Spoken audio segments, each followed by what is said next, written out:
তুমি তো এখানে দাঁড়াও। বউ নিয়ে মার্কেটে গেলে ভাই কিভাবে টেকনিক খাটাতে হয় একটু শিখে আমি রাখো। এখনই আসছি। কি নেবেন বলেন? সবচেয়ে দামি শাড়ি আর সবচেয়ে কম শাড়িটা আমার দেখান। দাদা এই যে এটা হলো আমার দোকানে সবথেকে দামি শাড়ি, 6,500 টাকা দাম। আর এটা হলো সবথেকে কম শাড়ি, 550 টাকা দাম। কোনটা দেবো কোন? দাদা আমাকে একটা উপকার করে দেওয়া লাগবে। আরে দাদা এর কোনো কথা বললেন? আমরা তো উপকার করার জন্য আছি। কি উপকার লাগবে খালি কোন আমার? দাদা আমার ওয়াইফ আমার সাথে আসছে, হ্যাঁ আমার ওয়াইফ এখানে যদি আসে তাহলে আপনি শুধু বলবেন যেটা 550 টাকা আপনি পাইছেন সেটার দাম বলবেন 6,500, আর যেটা আপনি 6,500 পাইছেন সেটার দাম পাবেন 550 টাকা। আপনি শুধু এটুকু উপকার করেন, বাকিটা আমি পরে আপনি সব বলবো। আচ্ছা ঠিক আছে দাদা, সমস্যা নাই, আপনি বৌদিকে নিয়ে আসেন। আচ্ছা দাদা ঠিক আছে, তাহলে আমি বৌদিকে নিয়ে আসতেছি। হ্যাঁ আপনার দোকানে সবচেয়ে দামি শাড়িটা দেখান। সবসময় খালি দামি শাড়ি করো না। আপনার দোকানে সবচাইতে কম এটা হলো আমার দোকানের সবথেকে দামি শাড়ি, 6,500 টাকা দাম।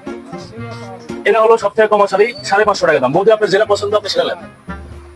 550 টাকা দাম। এই শাড়িটাই তো কত সুন্দর লাগতেছে, এটাই নাও। তুমি সারাও তো এই শাড়ি, এই শাড়ি আমি নিবো না, আমার এই দামি শাড়িটাই পছন্দ। দাদা আমাকে এই দামি শাড়িটা প্যাক করে দেন। ওটাই নিবে তুমি? হ্যাঁ আমি এটাই নিবো। এটা কিন্তু ওর চেয়ে অনেক সুন্দর লাগতেছে, দেখো। তোমার এই শাড়ি আমার একদম ভালো লাগতেছে না, আমার এই শাড়ি পছন্দ, আমি এই শাড়ি ওটার দাম বেশি যায়, ওই জন্য তোমার ওটা পছন্দ। দাদা দেন, আপনি এটাই প্যাকেট করে দেন। আরে দাদা আপনি তো কিছু বুঝেন না, শাড়ির কালার দেখছেন, বৌদির চয়েস সেটা বুঝতে পারলেন, খালি দামে দেয়াই হয়। বৌদির চয়েস আসলে সেরা।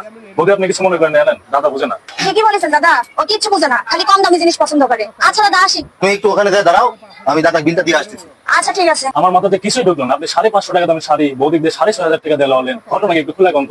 আরে দাদা শাড়ি কিনতে কিনতে বাড়িতে একবার বলবেন শাড়ি ঠিকই পড়ে গেছে। শুধু দামি দামি শাড়ি চয়েস করে, বুঝলেন, কমা জিনিস চয়েসই করে না। মানে কোন শাড়ি সুন্দর কোন শাড়ি অসুন্দর সেটা সে জানে না, সে শুধু জানে কোন শাড়ির দাম বেশি, সেটাই তার চয়েস হবে। এই কারণে আমি এই বুদ্ধিটা করলাম দাদা, আমার একবার ফকির বানা ফেলা দিচ্ছে, বুঝলেন। এই কারণে আমি ওই যদি আপনি কোনো এই শাড়িটা দেখেন 6,500 টাকা, আর ওই শাড়িটা মনে করেন যে নিয়ে চলে গেল কমা একটা শাড়ি 550 টাকার শাড়ি দেখেন 6,500 টাকা আমি মনে করে নিয়ে চলে গেল। আপনি খুব খুব অসংখ্য ধন্যবাদ।